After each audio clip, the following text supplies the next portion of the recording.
मैत्रिणीच्या खांद्यावर एक नऊवार लुगडं होतं, एक शिल्लक होतं ना, कालचे धुतलेली लुगडे होती ती, आणि ते नऊवार लुगडं त्या स्नान करणाऱ्या साधूकडे फेकलं. त्या साधूला डोळे नव्हते, तो साधू अंध होता, तो प्राज्ञाचक्षु होता, चक्षुहीन होता. फेकल्याबरोबर लुगडं प्रवाहाच्या दिशेनं पडलं, वस्त्र प्रवाहाच्या दिशेनं पडलं, आणि त्या अंध साधूनं पडलेलं वस्त्र त्याला फक्त कानानं आवाज आला धपकन, पण हात लावेपर्यंत वस्त्र वाहत गेलं. पाण्याचा प्रवाह होता. द्रौपदीनं स्वतःच्या खांद्यावरचं लुगडं काढलं, नऊवार मधलं 4.5 वार अर्ध फाडलं आणि ते गोळा केलं आणि लुगडं त्या साधूकडे फेकलं. तेही लुगडं 2-4 हाताने लांब पडलं आणि तेही वाहत गेलं.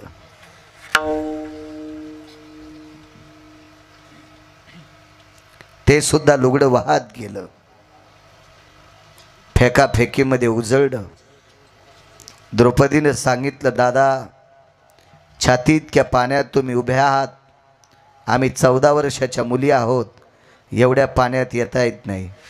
साधूनं सांगितलं, माय ताई, माझ्या अंगावर कपडे नाहीत आणि सूर्याच्या प्रकाशात मी बाहेर येऊन माझ्या इंद्रियाचं दर्शन मी करू शकत नाही. तुम्ही माझ्या बहिणी आहात, 22-23 वर्षाचं तारुण्य आहे माझं.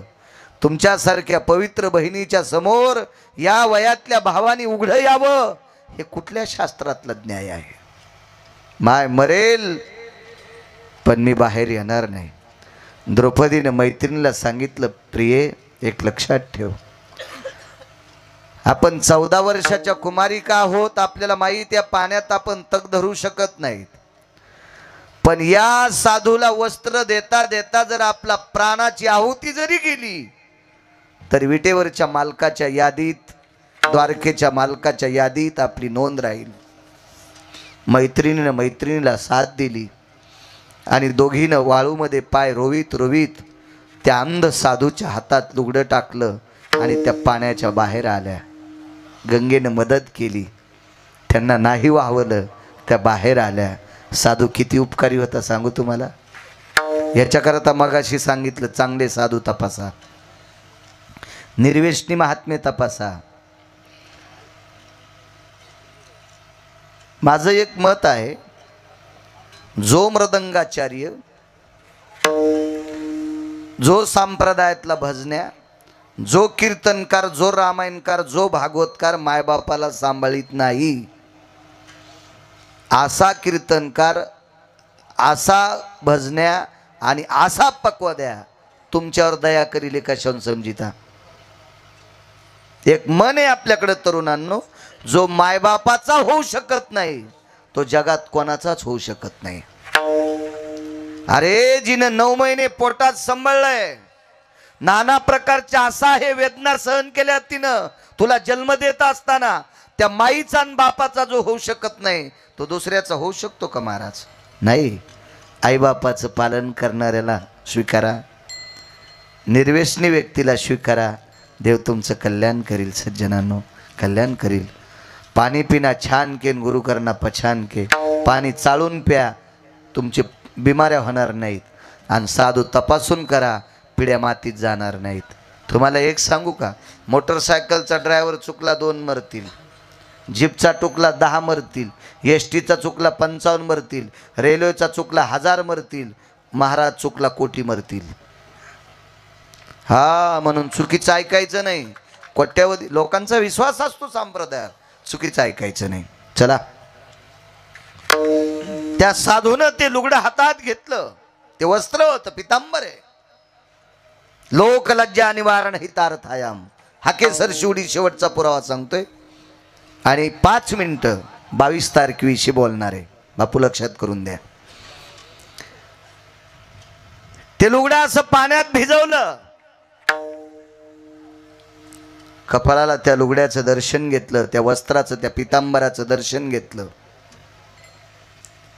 आणि तो पितांबर असा उकललाय. 22-23 वर्षाच्या साधूने, अंध साधूने ब्रह्मांडाकडं मुद्रा केली, डोळे तर झाकलेले आहेत, आणि पवित्र गंगेला प्रणाम केला. अनंत पाप्यांचं पाप धुणारी पवित्र गंगा, तुला एक विनंती करतो माय, हे जगदानंद कंद जगतपती परमेश्वरा, एक न्याय विचारतोय. देवा, मागच्या जन्मात काय पाप केले याच्याकरता मी अंध झालो रे. देवा, मागच्या जन्मात काय पाप केले याच्याकरता मला आंधळ केलंस रे. पण या जन्मात मी तिळा इतकं पाप नाही केलं. अरे मी किती भजन करतोय देवा, माझ्याकडे एवढं सुद्धा पुण्य नाही का रे. मी स्नान करता करता माझ्या अंगावरचं वस्त्र वाहत जावा आणि एखाद्या बहिणीनं मला वस्त्र द्यावा आणि ते वस्त्र सुद्धा माझ्या हातातलं निष्ठून जावा. मी इतका पापी आहे का रे देवा. पण असो देवा, न्याय तुझा आहे. माझ्या बहिणीने मला आत येऊन मला लुगडं दिलंय, मला वस्त्र दिले, लुगडं शब्द चुकीचा आहे, मला पितांबर दिलाय देवा, पितांबर दिलाय देवा.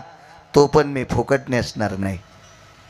तो पितांबर असा उकलला, डोळ्यातून टप टप टप त्या अंध डोळ्यातून पाणी पडत होतं. ते पडलेल्या पाण्यानं पवित्र पाप्यांचं पाप धुणारी ती पवित्र गंगा लाजत होती. आणि त्या गंगेला आणि देवाला संदेश दिलाय, हे परमेश्वरा, ज्या बहिणीनं मला भाऊ समजून माझ्या आबरूचं संरक्षण करण्याकरता स्वतःचा जीव धोक्यात मुठीत धरून मला वस्त्र दिलंय, त्या माझ्या बहिणीवर जर कधी प्रसंग आला, त्या बहिणीवर जर कधी प्रसंग आला तर माझं सर्व पुण्य एकवटू दे. तिनं मला दिलेल्या वस्त्रावर जितके आडवे आणि उभे दोरेत तितके वस्त्र तू तिला पुरव. पुण्य सांगू सज्जनांनो, पैशाचं पुण्य नव्हतं, सत्कर्माचं पुण्य होतं. एका चक्षुहीन गर्भांध साधूला स्वतःचे कंबर झाकण्यासाठी स्वतःचा पितांबर पाण्यात जाऊन द्यावा. त्याला बाहेर येता येत नव्हतं, कारण तो पाण्यात त्याचे इंद्रिय झाकून होता. स्वतःचा जीव मुठीत धरून एका साधूला जिनं वस्त्र दिले, त्या साधूनं द्रौपदीला बालपणात आशीर्वाद दिलता, तरुणपणात, की या आडव्या आणि या वस्त्रावर आडव्या आणि उभे जितके दोरेत तितके तू वस्त्र पुरव. द्रौपदीने जगाच्या मालकाला आठवण करून दिल्याबरोबर भगवान वस्त्राच्या रूपात हजर झाले आणि द्रौपदीची आबरू सांभाळली. म्हणून मालक पहिल्या कडव्यात म्हणतात, हा केसर शिवडी घालून या स्तंभ फोडी, आयशी कृपावंत कोण माझ्या विठाई वाचून, विठोबा रखुमाई.